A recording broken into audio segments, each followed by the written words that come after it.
श्री सद्गुरु महाराज की जय। नमामि अमित ज्ञान रूपम कृपालम। और ये लगाए नहीं। नमामि अमित ज्ञान रूपम कृपालम अगम बोध दाता सुबुद्धि निधि विशालम क्षमाशील यति धीर गंभीर ज्ञानम धर्म कील दृढ़ थीर समधीर ध्यानम जगत त्राणकारी अघारी उदारम भगत प्राण रूपम दया गुण अपारम नमो सद्गुरुं ज्ञान दाता सुस्वामी नमामि नमामि नमामि नमामि श्री सद्गुरु महाराज की जय।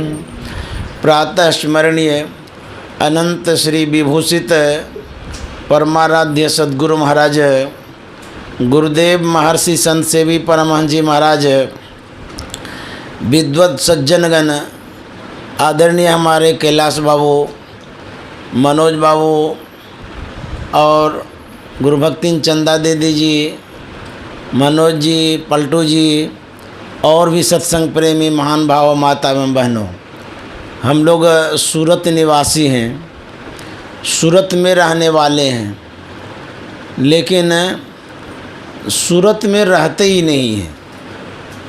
गुरु महाराज कहते हैं जिनकी सूरत सिमट जाएगी, जो सूरत में निवास करेंगे, उनको आंतरिक सुख और आनंद मिलेगा। तो हम लोग स्थूल सूरत में रहते हैं, सूक्ष्म सूरत में नहीं रह पाते हैं।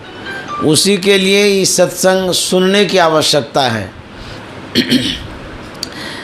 कुप्पा घाट में एक महात्मा छत पर ध्यान कर रहे थे। बहुत पुराने समय की बात है। जो पुराना भोजनालय था उसके ऊपर में चौकी लगी हुई थी। धूप में वो लोग ध्यान कर रहे थे। उसी के ठीक नीचे में उनके सेवक ध्यान कर रहे थे। तो महात्मा जी ऊपर में थे, सेवक ठीक उसके नीचे में थे। ध्यान करते करते कभी कभी नींद भी आ जाती है। अब जब नींद आती है, अब क्या होगा उसको भगवान ही जाने। तो महात्मा जी ध्यान करते करते नींद में चले गए। नीचे में जो चेलवा था वो भी नींद में चला गया। तो चेला स्वप्न में चला गया। उसी समय ध्यान करते करते स्वप्न में वो देखता है कि मेरे ऊपर दीवार गिर रही है। और जो महात्मा ऊपर में ध्यान कर रहे थे चौकी पर, ठीक उसी समय इतना जोर से झूमे कि उसी पर गिर गए। तो वो सेवक कहता दीवार गिर गई, दीवार गिर गई। महात्मा कहता बेवकूफ़ कहेगा, दीवार नहीं गिरी, हम गिरे हैं। ध्यान करने में सावधानी की बड़ी आवश्यकता है। गुरु महाराज कहते हैं जो अधनिनिया है उसमें सावधानी रखने की ज़रूरत है। जब हम संसार के काम को करते हैं तो मन को चैन नहीं आता है। जैसे आप दौड़ते रहिए, कभी नहीं सो सकते हैं। दौड़ते दौड़ते कोई नहीं सोता है। दौड़ते हुए कोई सो सकता है? कभी नहीं। जब स्थिर होकर के बैठते हैं, लेटते हैं, तब नींद आ जाती है। उसी तरह से मन को संसार में जो हम लगाते हैं, मन दौड़ते रहता है, विषय में भटकते रहता है, भागते रहता है। जब हम ध्यान करते हैं उस समय मन में स्थिरता आती, इसीलिए सो जाता है। मन को सुकून मिलता है, सुख मिलता है ध्यान करने में। ऐसी मुलायम सैया है, जैसी मुलायम सैया दुनिया में कहीं नहीं है। इस मन को मुलायम सैया सत्संग में और ध्यान में मिलता है। तो गुरु महाराज कहा करते थे कि उस आलस्य से बचना चाहिए, तब जा कर के ध्यान आप कर सकते हैं। हम लोग रामचरितमानस से पाठ सुन रहे थे। जिन प्रसंगों को हम लोग सुन रहे थे उसमें 9 प्रकार का विषय है, 9 प्रकार की भक्ति है। अब 9 विषय पर एक साथ बोलना बड़ा कठिन है, बड़ा दिक्कत है, तो कुछ कुछ मिला जुला करके बोला जाता है। हम लोग सुन रहे थे प्रथम भगति संतन कर संगा। भगवान श्री राम कहते हैं कि शबरी, यदि कोई मुझे प्राप्त करना चाहे, मुझसे मिलना चाहे, तो सबसे पहले उसको क्या करना होगा? तो भगवान श्री राम कहते हैं सबसे पहले संतों का संग करना होगा। कोई भी कह सकते हैं कि भगवान श्री राम को कहना चाहिए प्रथम भगति राम कर संगा, डायरेक्ट काहे नहीं मिलेंगे? माध्यम क्यों बना दिए कि प्रथम भगति संतन कर संगा? माध्यम इसलिए बना दिए कि जब तक संत के शरण में नहीं जाएंगे, उनसे शिक्षा दीक्षा नहीं लेंगे, तब तक आप भगवंत को नहीं प्राप्त कर सकते हैं, उनसे भेंट नहीं हो सकती है।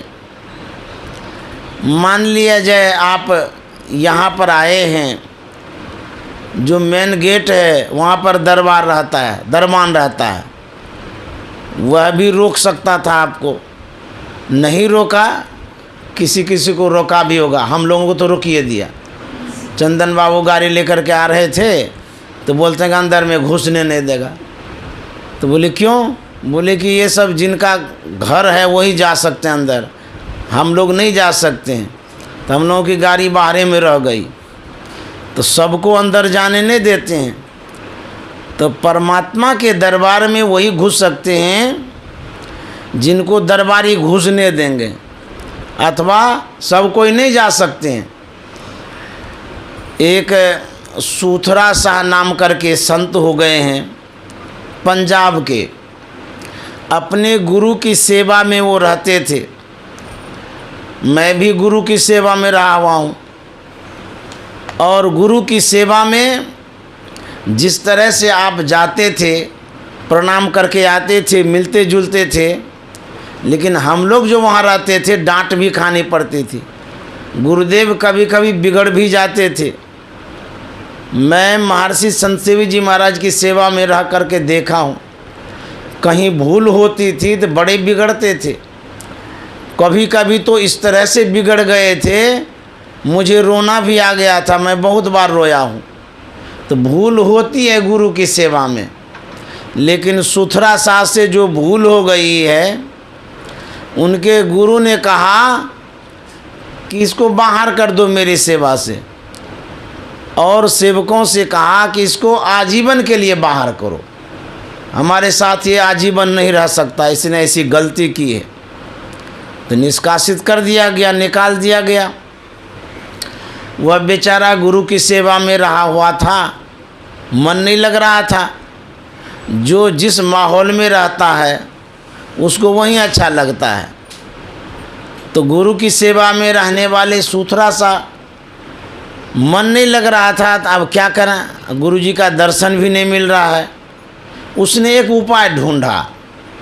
वो सोचता है कि गुरु जी का तो दर्शन करना ही करना है, जैसे भी होगा करेंगे। एक बोरा लिया, उसमें ढेला पत्थर भर लिया, पोटड़ी बना लिया, उसका माथा पर ले लिया, चला गुरु दरबार में। जैसे ही दरबार में प्रवेश करता है, जो प्रथम दरबार था वहाँ पर एक गार्ड रहता था, सिपाही। वह उसको रोकता है कि आप कहाँ जा रहे हैं? सूथरा शाह ने कहा हम तो अंदर जा रहे हैं गुरु जी का दर्शन करने के लिए। बोले नहीं नहीं, आपको नहीं जाने देंगे, आपको तो आजीवन निकाल दिया गया है। तो बोले सुनो, हमको गुरु महाराज का दर्शन किए बिना नहीं रहा जाता है, मन नहीं लगता है, हम खाली दर्शन करेंगे चले आएंगे, जाने दो।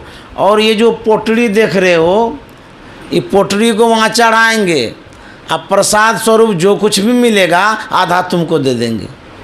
वो कहता नहीं नहीं, इतना रिस्क लेना ठीक नहीं है, आपको तो हटा दिया गया, हमारी नौकरी चली जाएगी। तो सूथरा शाह ने कहा तुमको अपनी नौकरी की चिंता है, हमको दर्शन की चिंता है। यदि तुम नहीं जाने दोगे और कहीं गुरु महाराज खुश हो गए, किसी कारण से हम आ गए सेवा में और सबसे पहले तुम ही को भगाएंगे। अरे हम प्रणाम करेंगे, कोई अपराध थोड़ा करेंगे, प्रणाम करके चले आएंगे, इसमें क्या है, जाने दो। और वो भी तुमको आधा हम दे देंगे ना, जो कुछ मिलेगा तो ये भी तो प्रसाद मिलेगा तुमको। वो सोचता है कि पुराना सेवक है, नहीं जाने देंगे, कौन बैर विरोध करता है, जाने देते हैं, कम से कम आधा प्रसाद तो मिलेगा। वो जाने दिया, गया दूसरे के पास। दूसरे ने देखा कि यहाँ आ गए। बोले आप कैसे आ गए? बोले कि ऐसे ऐसे आ गए, पहले वाले से बात हुई है कि जो कुछ गुरु महाराज देंगे प्रसाद स्वरूप आधा पहले वाले को देंगे, उसके बाद 25% तुमको देंगे, तू भी जाने दो, मत बैर करो। तो बोला अच्छा ठीक है, पहला वाला ने रिक्स ले ही लिया है तो हम काहे के लिए विरोध करेंगे, जाइए। तब तीसरे के पास गया, तीसरा बोलता आप कैसे आ गए? बोले कैसे आ गए? ऐसे ऐसे आ गए, पहले वाले से बात हुई है कि जो प्रसाद स्वरूप मिलेगा आधा तुमको देंगे, दूसरे वाले से बात हुआ कि जो प्रसाद स्वरूप मिलेगा 25% तुमको देंगे, उसके बाद जो बचा शेष तुम लोग ले लेना, हमको क्या, हमको तो खाली दर्शन करना है और दर्शन करके आ जाएंगे। तीसरा ने भी सोचा कि सबको आने ही दिया है, हम काहे के लिए बैर करेंगे। वो अंदर चला गया, तो जैसे ही अंदर गया दरबार लगाई हुई थी, गुरु महाराज बैठे हुए थे, सब भक्त लोग भी बैठे थे। अब पुराना सेवक सब कुछ देखा हुआ तो था ही, धड़धड़ा के चले गए गुरु महाराज के पास। वहाँ गए और वो पोटली चरणों में पटक दिए, रख दिए, चढ़ा दिए उसको। जैसे ही गुरु महाराज ने देखा, कहता अरे ये कैसे यहाँ आ गया, इसको तो हम आजीवन के लिए निकाल दिए थे, किसने इसको आने दिया, क्यों ये आया, इसको बाहर करो। और आवेश में आकर के गुरु महाराज ने कहा इसको 100 जूता दो। गुस्सा में आके जो कहा इसको 100 जूता दो, और सुथरा सा हाथ जोड़ लिए, कहते हैं गुरु महाराज इसका पहले ही बंटवारा हो गया है। बोले अरे क्या बंटवारा हो गया? बोले गुरु महाराज पहले तो 50 जूता प्रथम गेटकी को लगना चाहिए। क्योंकि यही बातें हुई है कि गुरु महाराज जो प्रसाद स्वरूप देंगे आधा पहले वाले को देंगे, 50 जूता पहले वाले को दीजिए, दूसरा 25 जूता दूसरे वाले को दीजिए, तीसरा जो शेष बचा है तीसरे को दे दीजिए। हुजूर सबका बंटवारा हो गया है। गुरु महाराज इतने खुश हो गए, उनको फिर सेवा में रख लिए। तो जो दरबारी होता है, गेटकी जिसको कहते हैं, वो प्रसन्न होंगे तब तो अंदर जा सकते हैं, और नहीं तो नहीं जा सकते हैं। परमात्मा के दरबार में संत दरबारी है। जब तक वो खुश नहीं होंगे, जब तक वो जांचे परखेंगे नहीं, तब तक आप वहाँ नहीं जा सकते हैं। मैंने चंदन भैया से बातचीत की कि आप विदेश फटाफट चले जाते हैं, तुरंत तुरंत जाते हैं। भाई हम लोग तो सपना में भी नहीं सोच सकते हैं कि विदेश जाएंगे, कैसे जाते हैं इतना जल्दी जल्दी है। अच्छा जो विदेश जाता है बड़ा नाम होता है, विदेश चले गए, और ये बराबर विदेशे जाते रहते हैं, कल भी जाएंगे। तो मैंने पूछा कि कैसे चले जाते हैं? इन्होंने कहा कि पासपोर्ट बना रहता है, वीज़ा बना लेते हैं, उसके बाद कंपनी के काम से जाते हैं, उसका और सब कंडीशन भी है, तो ये बराबर विदेश जाते रहते हैं। तो जब पासपोर्ट बनाते हैं, वीज़ा बनाते हैं, तब विदेश जाते हैं, ऐसे नहीं जा सकते हैं। उसी तरह से वीज़ा कौन बनाते हैं? संत बनाते हैं, समझ गए? वही आपको पासपोर्ट देंगे परमात्मा के दरबार में जाने का, और जब तक संत से नहीं मिलेंगे एंट्री होना बड़ा मुश्किल है, प्रवेश नहीं कर सकते हैं। इसीलिए भगवान श्री राम ने सोचा कि लोगों को एक अवलंब, एक आधार दे दें, ताकि वहाँ से वो हमारे दरबार में आ जाएं। यदि संत से आप नहीं मिलते हैं, संत के पास नहीं जाते हैं, तो परमात्मा के पास भी नहीं जा सकते। इसीलिए भगवान श्री राम ने कहा प्रथम भगति संतन कर संगा, और दूसरी रति मम कथा प्रसंगा। दूसरी रति, रति में प्रेम, स्नेह, लगाव, आसक्ति, जुड़ाव किससे रखना है? मेरी जो कथा है, भगवान की कथा, प्रभु की कथा, भागवत कथा, रामायण कथा, जो कथा है, कहते उन कथा में प्रेम रखना। हम लोग सत्संग करते हैं, योग करते हैं। योग का 8 अंग है, उन अंगों में 5-5 विभाग है। 5 विभाग में एक है स्वाध्याय। पढ़ना जो है ये भी योग का एक अंग है। ऐसा नहीं समझना कि हम लोग सत्संगी हो गए, पढ़ के क्या करेंगे। मैंने परमाराध्य को फोटो में देखा है, मोटा ग्रंथ है, गोद में लिए हुए हैं, पढ़ रहे हैं। अध्ययन करना चाहिए, ये भी एक योग का भाग है। जो अध्ययन नहीं करते हैं, जो पढ़ते नहीं हैं, कहीं न कहीं योग में कमजोरी आ सकती है, योग में दृढ़ता नहीं आएगी। पढ़ना चाहिए। कहेंगे हम लोग तो बूढ़े हो गए हैं, अब क्या पढ़ के करेंगे। गुरु महाराज ने कहा चाहे बूढ़े हों कि बच्चे हों, रोज़ पढ़िए। जिसको नहीं पढ़ने आता उसको भी कहेगा अभ्यास करिए। तो पढ़ेंगे संत शास्त्रों को, तब आपको पता चलेगा कि क्या कहा जा रहा है ध्यान के विषय में। इसीलिए पढ़ना जरूर। दूसरी रतिमम कथा प्रसंगा, गुरुपद पंकज सेवा, तीसरी भक्ति अमान। गुरु के चरण कमल की सेवा करनी चाहिए। आप कहेंगे गुरु महाराज तो हैं नहीं, उनका चरण कमल कहाँ है, और कैसे पूजा करेंगे, कैसे सेवा करेंगे। गुरु महाराज तो सिधार गए, अब शरीर में नहीं है, उनकी सेवा कैसे करेंगे। तो गुरु का जो रूप है, सिर्फ मानव रूप में गुरु नहीं होते हैं, उनका सूक्ष्म रूप भी होता है।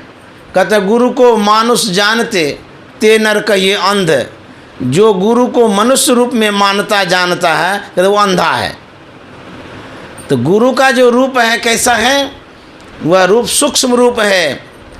गुरु महाराज ने कहा है अंतर के अंतिम तह में गुरु है, मन पता पाता नहीं, नैनों के तिल में ज्योति उनकी नज़र में आता नहीं, अंतर के अंतिम तह में गुरु हैं। ये भी तो गुरु है, वह गुरु जो अंतर के अंतिम तह में गुरु हैं। स्थूल सूक्ष्म कारण महाकारण और कैवल्य, इन तह के पार में जो गुरु हैं वो कौन गुरु हैं। कहते हैं परमात्म गुरु निकट विराजे, जाग जाग मन मेरे। ये परमात्मा स्वरूप गुरु हैं। इन गुरुओं का चरण आप दबा सकते हैं, हाथ से नहीं, दृष्टि से, सूरत से, ख्यालों से, मन से। अब कैसे दबाएंगे। कहते हैं इसके लिए आपको साधना करनी पड़ेगी, सदयुक्ति लेनी पड़ेगी। एक कटिहार के सत्संग प्रेमी कुप्पा घाट आए। उन दिनों आए थे जब पुल नहीं बना था बरारी में, भागलपुर का पुल बना हुआ ही नहीं था, उस समय वो आए। परमाराध्य गुरु महाराज गुरु निवास में थे, अपने आवास में थे, अपने आसन पर थे। वह सत्संग प्रेमी कुप्पा घाट आया, यथास्थान पर स्नान किया, स्वच्छ वस्त्रों को धारण किया, बड़े शौक से, उमंग से, आनंद से मन में बात लिए गुरु निवास में चला कि यहाँ बैठ के ध्यान करेंगे। अभी भी लोग जब आते हैं तो गुरु निवास में ध्यान करते हैं, समाधि पर ध्यान करते हैं, अथवा यत्र तत्र बैठ कर के ध्यान करते हैं, क्योंकि वो सिद्ध पीठ है ना, पवित्र स्थान है। तो वह गया गुरु निवास में, अपने शरीर को वस्त्रों से आवरणित कर लिया, ढक लिया। उसके बाद ध्यान में बैठ गया, आंख बंद करके ध्यान कर रहा है। ध्यान तो कर ही रहा था, लेकिन वो मने मन गा रहा था। क्या? गुरु खोलिए वज्र कपाट, अंधेरी सन्मुख की, गुरु खोलिए वज्र कपाट, अंधेरी सन्मुख की, काया दुर्ग दुखद बंदी खाना। इस तरह के शब्दों को वो मने मन बिना आवाज दिए दोहरा रहा था। मन की जाने सबे गुरु कहाँ छिपावे अंध। गुरु तो दूर से दूर के बातों को जान जाते हैं, और वो तो गुरु महाराज के करीब ही वो मने मन गा रहा था।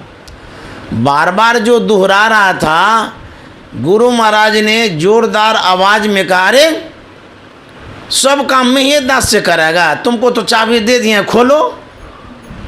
तो उन्होंने आँख खोला तो देखा गुरु महाराज हैं, प्रणाम किया, फिर आशीर्वाद मिला। तो कहते हैं जो चाबी मिली है, युक्ति जो मिली है, जो भेद मिला है, कहते हैं उससे खोलिए, लेकिन गुरु की कृपा भी चाहिए। तो ध्यान के समय हम ध्यान करेंगे या प्रार्थना के समय प्रार्थना करेंगे। तो उन्होंने प्रार्थना किया तो मन की बात गुरु महाराज जान करके उनको आशीर्वाद भी दिए। तो इस तरह से कहता है गुरुपद पंकज सेवा। एक कवि ने बड़ा अच्छा कहा है, अपने पद्य में कहा है, भावों में कहा है, विचारों में कहा है। उनकी वाणी है, सतगुरु तेरे चरणों की थोड़ी धूल जो मिल जाए, सतगुरु तेरे चरणों की थोड़ी धूल जो मिल जाए, सच कहता हूँ गुरुवर तकदीर बदल जाए, सतगुरु तेरे चरणों की। इसमें जो शब्द है, उन शब्दों का हम लोग यदि सर्वसाधारण लोग अर्थ लगाएंगे तो यही कहेंगे कि हे सद्गुरु, आपके चरणों की जो धूल है वो हमें मिल जाए तो मेरा तकदीर बदल जाएगा। तो सर्वसाधारण तो यही जानते हैं कि जो सड़क पर पड़ी हुई धूल है वो पैर में सट करके जो आती है वही धूल है। लेकिन यदि इतनी ही धूल को आप जानते हैं तो आपकी बड़ी भूल है। यह धूल नहीं है। यहाँ जिस धूल की मांग हो रही है, कहते हैं वह धूल, जिस धूल के मिलने से तकदीर बदल जाएगी। संत महात्मा आपके घर पर आते हैं, उनके चरणों को आप धोते हैं, कोई कोई तो छींट लेते हैं शरीर पर, घर में भी छींटते हैं। तो यह जो धूल है, इस धूल में वो क्षमता नहीं है कि आपके तकदीर को बदल दे। हमारे गुरु महाराज ने रामचरितमानस सार सटीक में धूल का वर्णन किया है। कितने प्रकार की धूल होती है, रामचरितमानस सार सटीक बालकांड में पढ़िएगा। गुरुपद रज मृदु मंजुल अंजन, नयन अमीय दीर्घ दोष विभंजन। गुरुपद रज, गुरु के चरण कमल में धूल है। रज में न धूल, कैसी धूल है? मंजुल, बड़ी सुंदर। अंजन, वो धूल अंजन के समान है। नयन अम्य दीर्घ दोष विभंजन, जो कोई आँख में लगाते हैं, दीर्घ दोष विभंजन, आँख में जो दोष है उसको विभंजित कर देता है, खंडित कर देता है, दूर कर देता है। आँख में जो दोष है, कौन सा रज?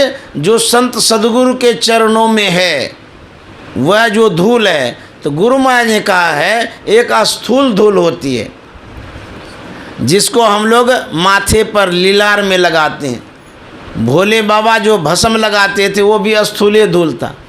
हम लोग टीका लगाते हैं वो भी स्थूल धूल है। जो राख है वो स्थूल धूल है। सड़क पर जो पड़ी हुई स्थूल धूल है, एक धूल हो गई। दूसरी धूल गुरु महाराज ने कहा कि आभा रूप धूल है। जितने जीव हैं, प्राणी हैं, सबके अंदर से आभाएं निःसृत होती है, निकलती रहती है। सबके पास अलग अलग आभाएं होती है। उन आभाओं के करीब जब आते हैं तो उससे हम प्रभावित होते हैं। संत के पास जो आभा होती है वो सात्विक होती है, साधना की होती है, सिद्धि की होती है। आभाएं अलग अलग, आभा भी एक धूले है, गुरु महाराज ने कहा है, लेकिन सूक्ष्म धूल है। एक थे शुक्राचार्य, एक थे अरस्तु। अरस्तु बड़े विद्वान थे, और दूसरा थे सुकरात। हाँ, सुकरात बड़े विद्वान थे, संत थे।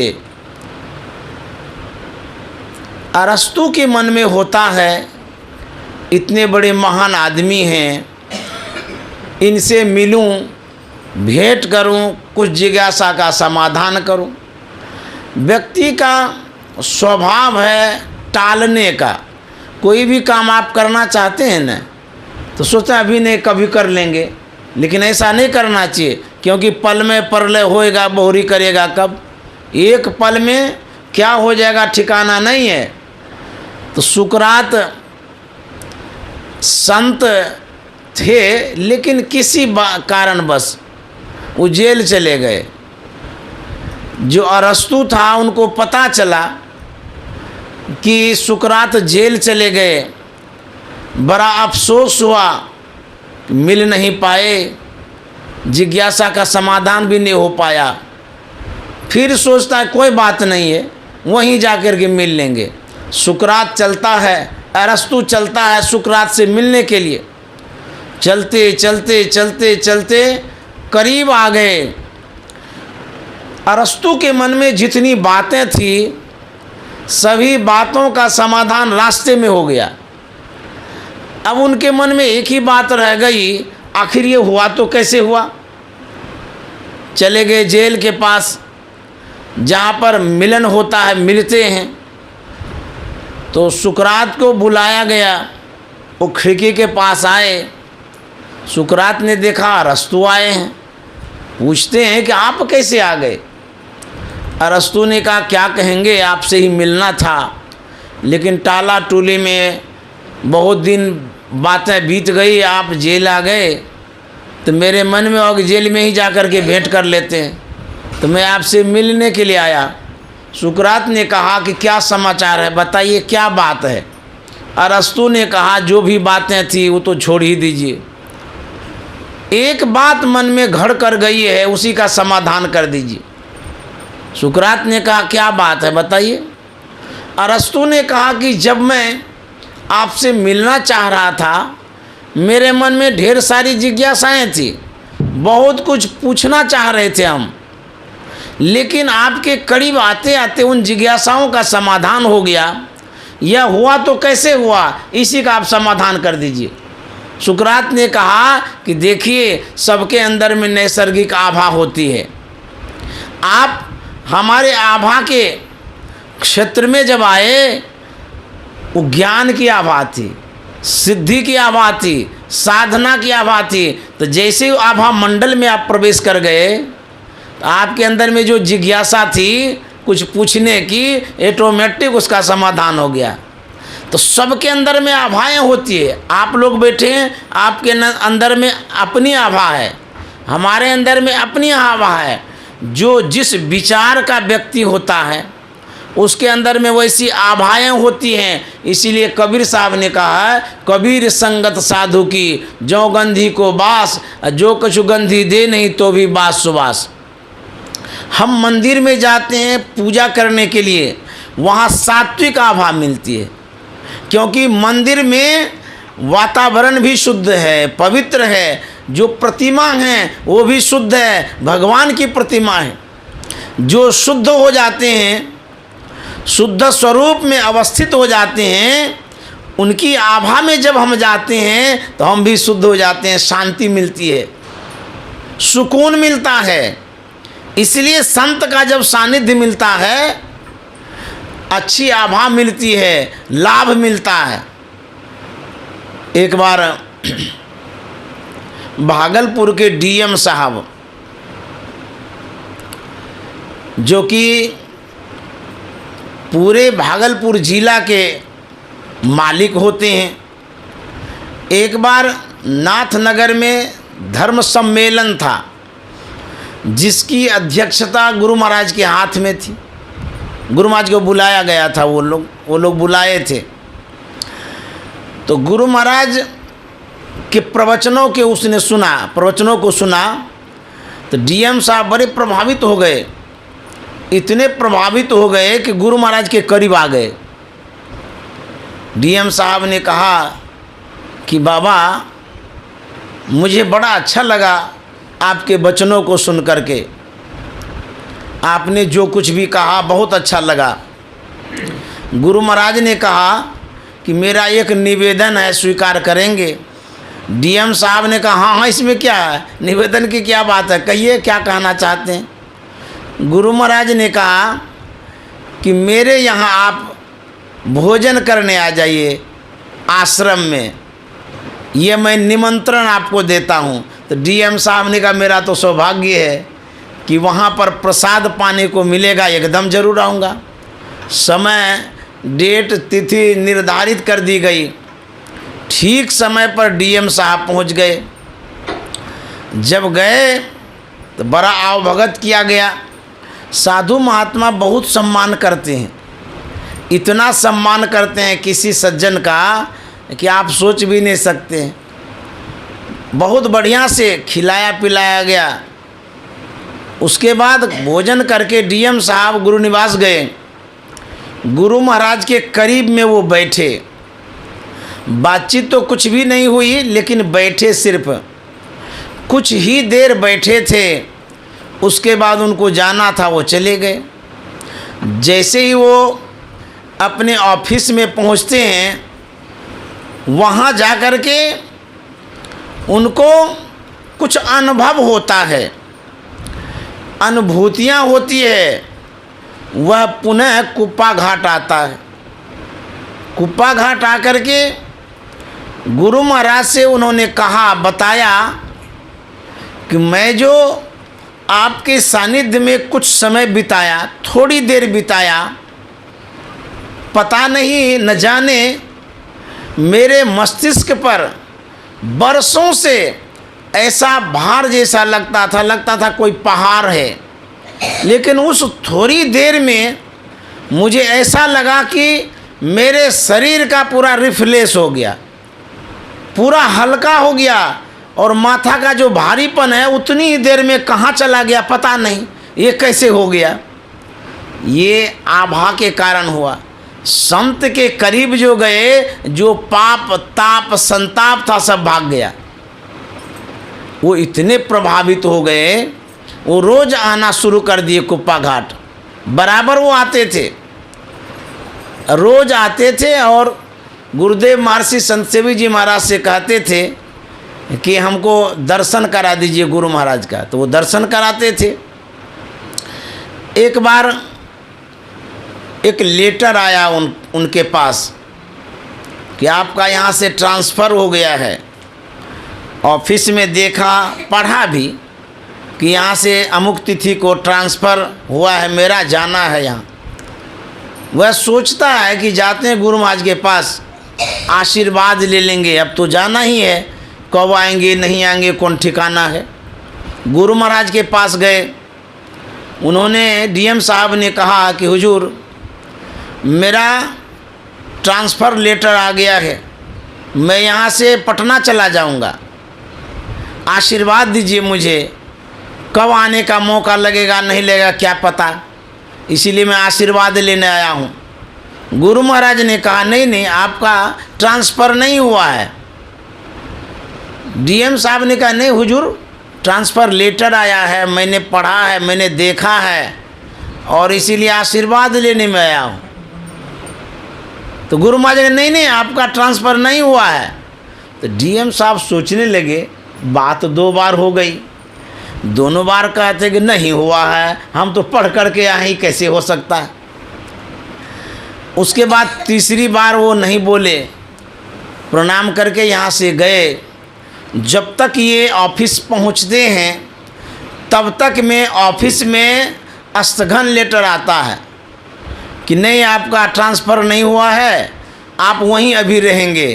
तो जैसे ही लेटर को पढ़ते हैं, कहता अरे गुरु महाराज ने जो कह रहा था आपका ट्रांसफ़र नहीं हुआ है, देखिए वो जानते थे इस बात को, इसीलिए बार बार वो कह रहे थे कि आपका ट्रांसफ़र नहीं हुआ है। फिर और वो प्रभावित हो गए। गुरु महाराज से बहुत जुड़ गए, वो एकदम करीब आ गए। वो उन्होंने शिक्षा दीक्षा भी लिया। उसके बाद कुछ दिनों के बाद फिर लेटर आया कि आपका ट्रांसफ़र हो गया है। गए गुरु महाराज के पास, बोले हुजूर उस बार तो ट्रांसफ़र लेटर आया था, लेकिन हुजूर ने कहा कि नहीं नहीं आपका ट्रांसफ़र नहीं हुआ है, तो सच में स्थगन लेटर आ गया था। हुजूर अब की बार तो दोबारा लेटर आया है ट्रांसफ़र का।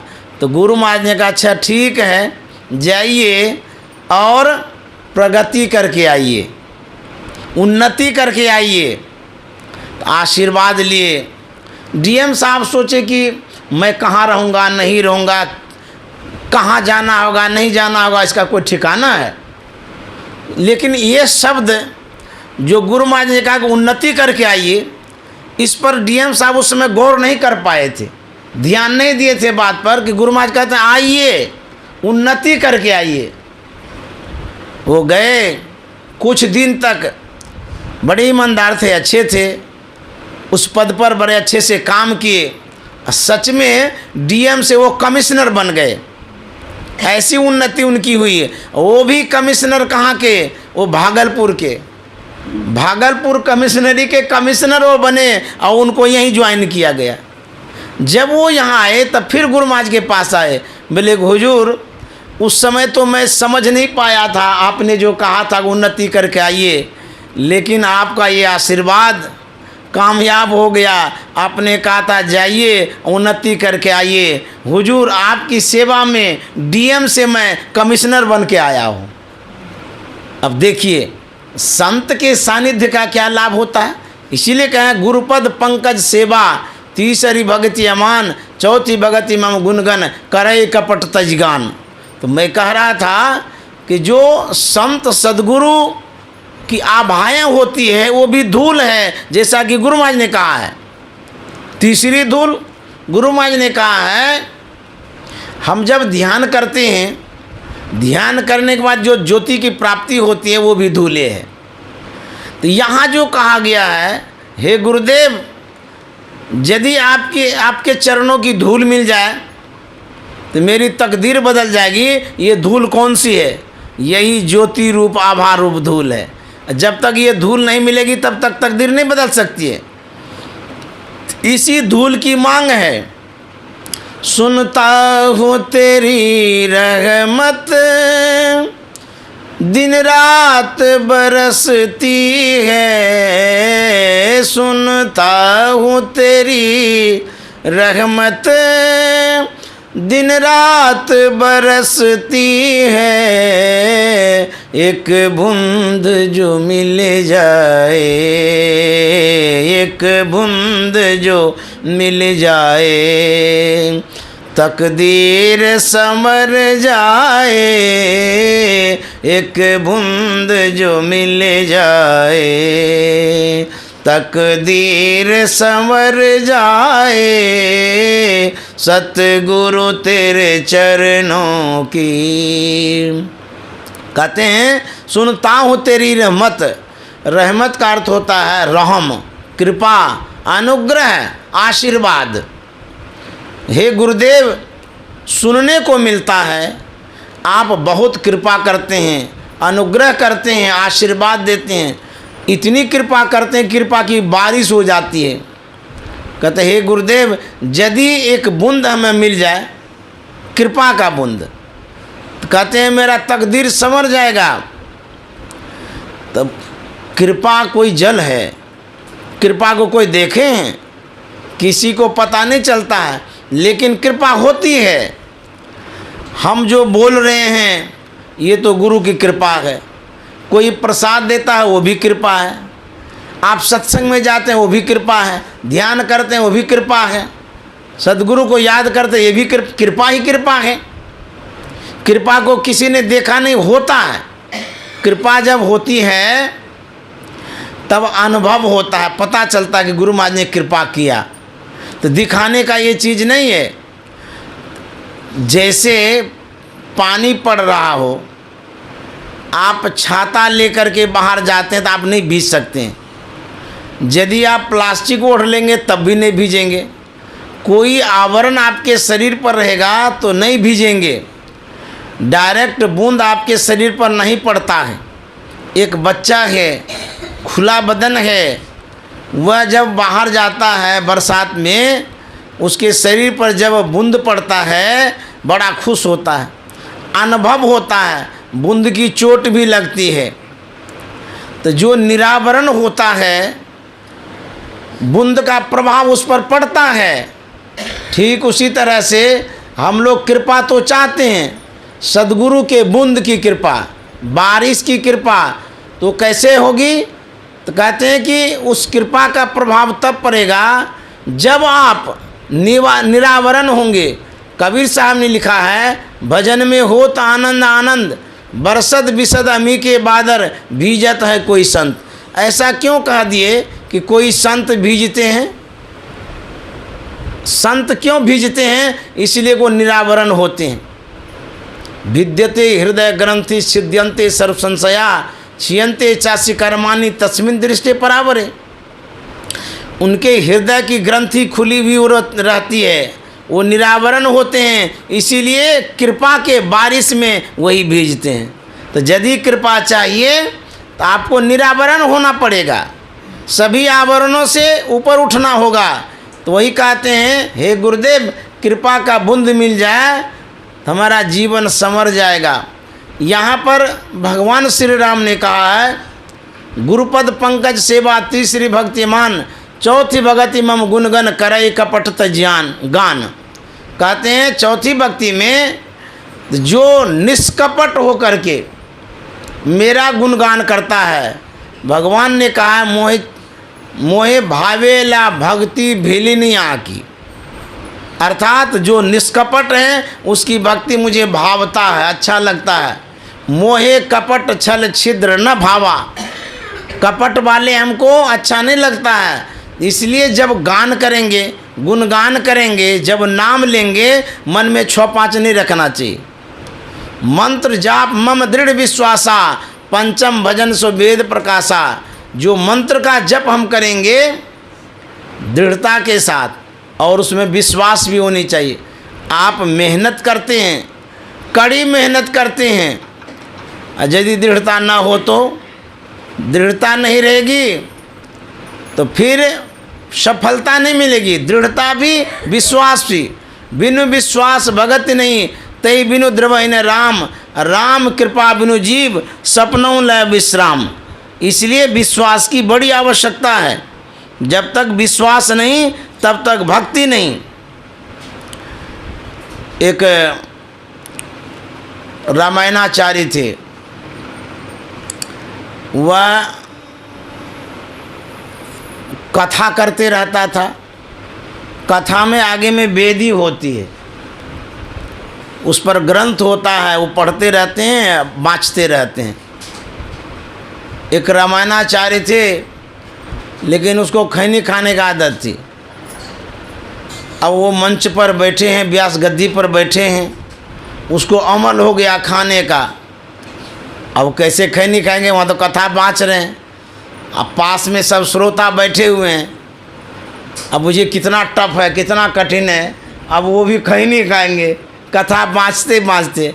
अब उन्होंने युक्ति निकाली। देखिए कैसे लोग मतलब कुछ न कुछ अपना ढूंढ लेते हैं, वो युक्ति नुक्सा निकालते हैं। कैसे वो गा रहे थे, रामायण पढ़ रहे थे, कथा बाँच रहे थे, और धीरे धीरे वो पॉकेट में हाथ देता है। आगे में बेदी थी ना तो दिखता नहीं था, ऐसे हाथ दिया, फिर चुनौती निकाला, और गा भी रहे हैं, झूम भी रहे हैं, और उसको निकाला, लटाने लगे।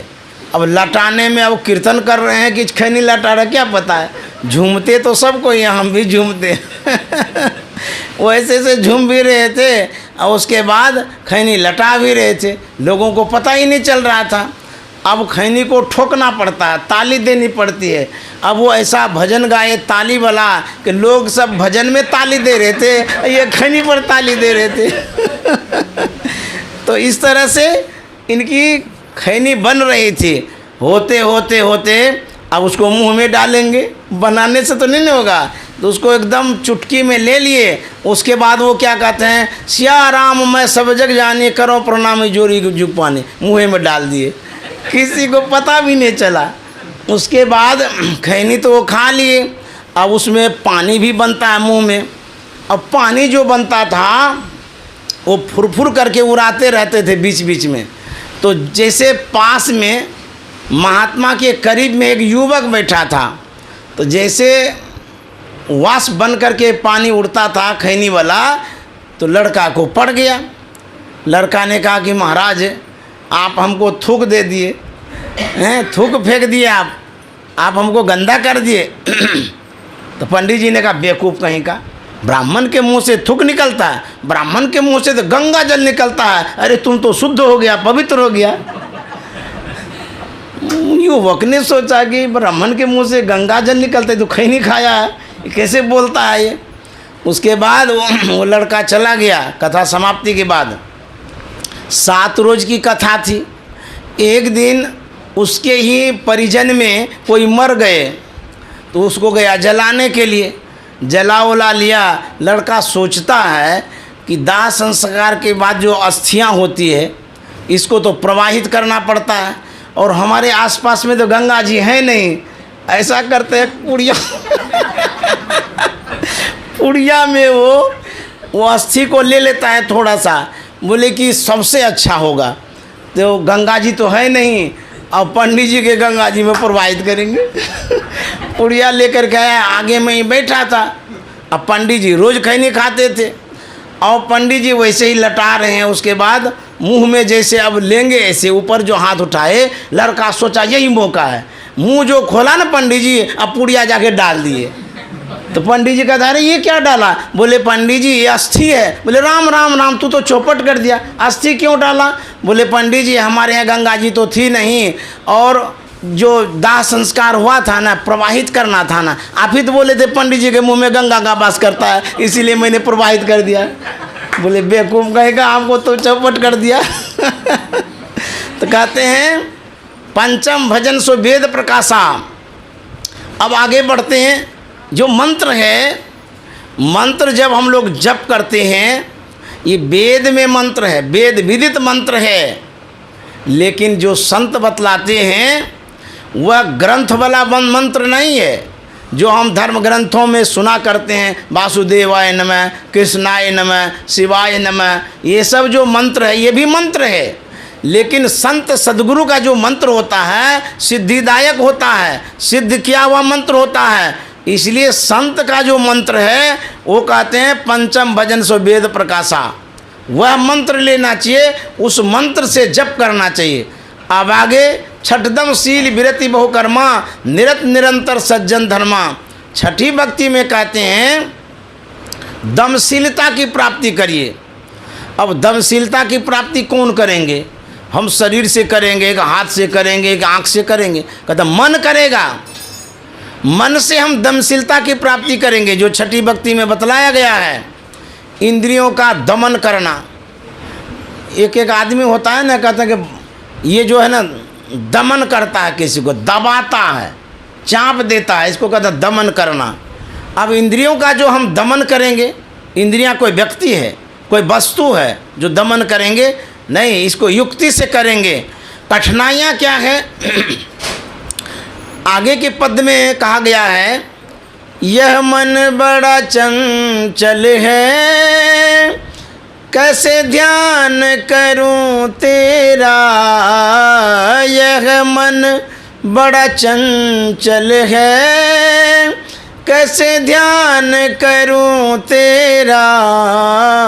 जितना इसे समझाऊं, जितना इसे समझाऊं, उतना ही मचल जाए। जितना इसे समझाऊं, उतना ही मचल जाए। सतगुरु तेरे चरणों की थोड़ी धूल जो मिल जाए। सतगुरु तेरे चरणों की। सिकंदर ने किसी बदमाश को पकड़ा, उसको जंजीर में जकड़ा, उसके ऊपर कोड़ा बरसाने लगा। बदमाश को जब मारने लगा, बदमाश ने कहा, ए सिकंदर, तुम हमको क्यों मारता है? बोलता, तू बदमाश है, तुमने चोरी की है, डकैती की है, अपकर्म किया है, अपराध किया है। उस बदमाश ने कहा, ए सिकंदर, मैंने तो थोड़ा मोड़ा किया है और तू तो राज्य का राज लूटा है। हमसे तो बढ़ करके तू ही चोरी किया है, लूटा है, घसीटा है। हमको तुम बदमाश कहते हो, हमसे बढ़ करके तुम बदमाश है। और सुनो सिकंदर, तुम मेरे शरीर को सजा दे सकते हो, लेकिन मेरे मन को सजा नहीं सकते हो, सजा दे सकते हो। तुम मेरे शरीर को जकड़ सकते हो, लेकिन तुम मेरे मन को नहीं पकड़ सकते हो। सिकंदर की आंखें खुल गई, बोले बाप रे बाप, तो सही कहता है। मन को पकड़ना बड़ा मुश्किल है, मन को जकड़ना बड़ा मुश्किल है। तब सिकंदर ने कहा था कि सुनो, तुम बहुत अच्छा हो, तुमको बहुत जानकारी भी है, तुमको हम मंत्री बना देते हैं, तुम यहीं पर हो। तो उसको मंत्री बना दिया गया। तो मेरे कहने का मतलब ये है, जो मन है, मन पकड़ में नहीं आता है। चंचलं ही मन कृष्णा परमाथि बलवद्रम, बहुत चंचल है। कितना चंचल है? कबीर साहब ने कहा है, यह मन जालिम जोरेरी बरजे नहीं माने, यह मन जालिम जोरेरी बरजे नहीं माने, बरजे नहीं माने, बरजे नहीं माने, बरजे नहीं माने, यह मन जालिम जोरेरी बरजे नहीं माने। कबीर साहब कहते हैं, यह मन जालिम, जालिम कहते धोखेबाज को, जालिम है, धोखा देता है। बरजे नहीं माने अर्थात मना ही करते हैं, फिर भी ये नहीं मानता है। जिस काम के करने से क्षति होती है, बार बार इसको मैं कहता हूँ, अर्थात मन को मैं समझाता हूँ, वही काम करता है। ये बार बार वही काम करता है जिस काम के करने से मैं मना ही करता हूँ। ये ऐसा बदमाश है, बड़ा चंचल है। एक बार अकबर ने बीरबल से कहा कि बीरबल, तू तो बड़ा समय का पक्का था, समय पर आता था, लेकिन आज देर क्यों हो गई? बीरबल ने कहा, जहाँ पना क्या कहेंगे, मेरा एक छोटा सा बच्चा है, नन्हा मुन्ना है, बड़ा चंचल है, उसी को समझाने बुझाने में देर हो गई। तो बोले, अरे इसमें बच्चा को समझाने में क्या बात है, जो मांगता है वो दे दो, खुश हो जाएगा। बोले नहीं नहीं, हमारा बच्चा बड़ा विचित्र है, बहुत बदमाश है। एक चीज़ देते हैं दूसरे के लिए रोता है, दूसरा देते हैं तीसरे के लिए झंझट करता है। अकबर ने कहा, अच्छा ठीक है, तुम बच्चे को मेरे पास ले आना, हम उसको सिखाएंगे, समझाएंगे, रखेंगे, देखें तो कैसे नहीं मानता है। बीरबल दूसरे दिन अपने बच्चे को दरबार में ले आया और अकबर को सुपुर्द कर दिया। अकबर ने कहा कि बाबू, यदि तुमको कुछ चाहिए तो मुझसे मांगना, जो कुछ कहोगे वैसा ही मैं कर दूंगा। बोले ठीक है। बच्चा खेलने लगा, खेलते खेलते खेलते रोने लगा। अकबर कहता, बाबू तुमको क्या चाहिए? बच्चा कहता है, हमको सुराही चाहिए। अकबर सिपाही को आदेश करता है, शहर से सुंदर सा सोने की सुराही ला करके दे दो। आदेश पाते ही उसको सुपुर्द कर दिया, बच्चे को सुराही दे दिया, खेलने लगा। बोले कि अब तुमको और कुछ चाहिए तब बोलना। बोले ठीक है। खेलते खेलते खेलते फिर रोने लगा। अकबर कहता, अब तुमको क्या चाहिए? वो बच्चा कहता, हमको हाथी चाहिए। तो हाथी उसके दरबार में था ही। बोले कि जो हाथी खेले बच्चा से वैसा हाथी ला करके दे दो। तो वह जो है सिपाही हाथी ला करके देता है बच्चे को, खेलने लगा। और ये जो तमाशा था सब दरबारी देख रहा था, बीरबल भी देख रहा था कि बच्चा और अकबर में क्या बात हो रही है। खेलते खेलते फिर बच्चा रोने लगा। तो अकबर ने कहा बाबू अब तुमको क्या चाहिए? बच्चा कहता है हाथी को सुराही में घुसा दीजिए। बोले बाप रे बाप, ये कैसे होगा? सुराही का छेद कितना छोटा है, हाथी कितना मोटा है, कैसे घुसेगा? तो बीरबल ने कहा आप तो कह रहे थे बच्चा जो जो कहता करते जाइए, आप करिए। बोले बाप रे, जैसे तुम है ना वैसे तुम्हारा बच्चा है, ये ऐसा काम दे दिया कि हमसे होबे नहीं करेगा। ये कैसे हाथी को हम घुसाएंगे? इस कथा के माध्यम से क्या कहना चाहते हैं? छोड़ दीजिए, रहने दीजिए, कोई बात नहीं। कहते हैं यह मन हाथी के समान है और इसको जिस छेद में घुसाएंगे वो सुराही के समान है। बाला ग्रसत सहस्रं तस्य भागस्य भागिनः तस्य भागस्य भागार्धं तत्सहेतु निरंजनम। बाल के नोक को 100,000 भाग करने के बाद जो आधा भाग होगा वही शब्द का स्वरूप है, वही रास्ता है, इतना महीन है। क्षुरस्य धारा निशिता दुरतया दुर्गम पथस्तत कवियो वदंती। कतारे अविद्याग्रस्त लोगों उठो और ज्ञान की ओर बढ़ो। कहते वह रास्ता कैसा? क्षुरस्य धारा, छुरे के धार के समान है। बाबा नानक ने कहा खन्याऊ तीखी बालाऊ नीकी ये तू मारेगी जाना। खन्याऊ तीखी तलवार के धार के समान महीन है। अब बुझिए, भक्ति का मार्ग झीना रे, नहीं अचाह नहीं चाहना चरणन लो लीना रे। कैसा रास्ता है? बड़ा महीन है। मन कैसा है? मोटा है, मन बहुत मोटा है। अब इस मोटे मन को उसमें प्रवेश कराना है। अभी है ना टाइम? अब जरा सोचिए, ये जो मन है ये मन मोटा कैसे हुआ? मन को देखें। सिंघानिया जी का जरा सा एक अनुरोध था जी। भूल गए, तो कराना चाहते हैं। अच्छा कोई बात नहीं, कर लेंगे, समाप्त कर देते हैं। नहीं कहते हैं 15-20 मिनट आराम से। कि मन मोटा कैसे हो गया?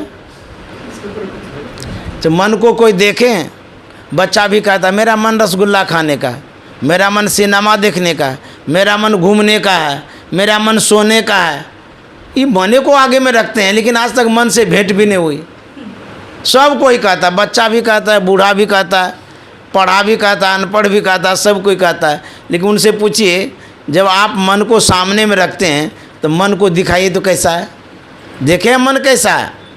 नहीं देखें तो कहते हैं मन हाथी के समान हो गया है, मोटा हो गया है। मन ऐरावत हो रहा कैसे होय समाव, भक्ति द्वारा सांकरा राई 10वें भाव। ये मन मोटा कैसे हुआ? जब हम कुछ खाते हैं, जैसे कि हलवा खाते हैं, खीर खाते हैं, रसगुल्ला खाते हैं, टिकड़ी खाते हैं, जब विशेष फैट वाला चीज़ खाते हैं तो मोटा हो जाते हैं। मीठा खाते हैं तब भी मोटा होते हैं। क्यों? अधिक कैलोरी फैट का कारण होता है। लिख लीजिए इसको, कितना कैलोरी लेना चाहिए? एक नॉर्मल व्यक्ति को 1500 कैलोरी चाहिए। लेते कितना है? कोई 3000 लेता है, कोई 5000 लेता है। एक रसगुल्ला खाएंगे तो उसमें 700-800 कैलोरी है। तो इस कैलोरी को तो नहीं समझाऊंगा, मन को समझाऊंगा। मेरे कहने का मतलब ये है, जब कैलोरी अधिक खाते हैं तब फैट बढ़ता है तो मोटापा बढ़ जाती। ये मन कौन सा कैलोरी खा गया?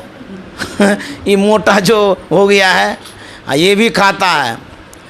उपनिषद में लिखा हुआ है मनोमत गजेंद्रस्य विश्योद्यानचारिणः नियामन समर्थोयं निनादो निशितांकुश। मन मदमस्त हाथी के समान है, विषय रूपी उद्यान में बगीचा में विचरण करता है, स्वतंत्र रूप से खाता है। क्या? विषय को। रूप रस गंध स्पर्श और शब्द, ये 5 विषय हैं। इन 5 विषयों को ये ग्रहण करता है, खाते रहता है। आँख से रूप को ग्रहण करते हैं, कान से शब्द सुनते हैं, नासिका से गंध ग्रहण करते हैं। इस तरह से जितने विषय हैं उन विषयों को मन ग्रहण करते रहता है। जैसे मान लिया जाए आप अभी यहाँ पर हैं, यहाँ से घर चले जाएंगे, यहाँ का जो कुछ आप दृश्य देखे हैं, घर जाने के बाद भी ख्याल करेंगे कि बाबा आए थे कुप्पा घाट से, वो प्रवचन कर रहे थे, ख्याल में आता है ना। जो शब्द सुना रहे हैं ये भी आपको याद रहेगा। तो गए घर लेकिन ख्यालों से यहाँ तक आ गए, यही पसार है।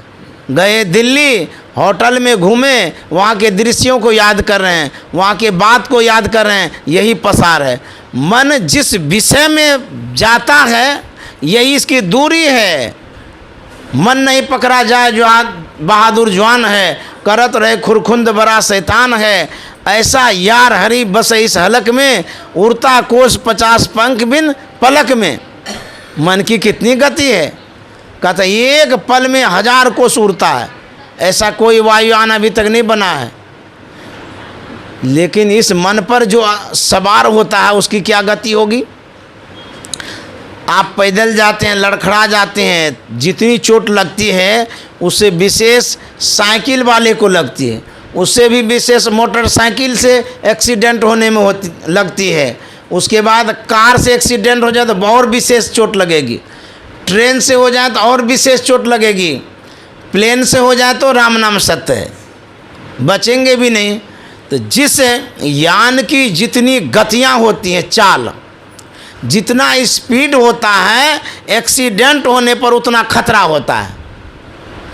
ये मन की जो गति इतनी है, एक पल में 1000 कोस जाता है। इसमें जब इतनी गति है, यदि मन से एक्सीडेंट हो गया तो तब तो कहना ही क्या है, 84 लाख योनि में चले जाएंगे, कोई रिपेयर नहीं होगा, इसका गैरेज नहीं है ठीक ठाक होने का।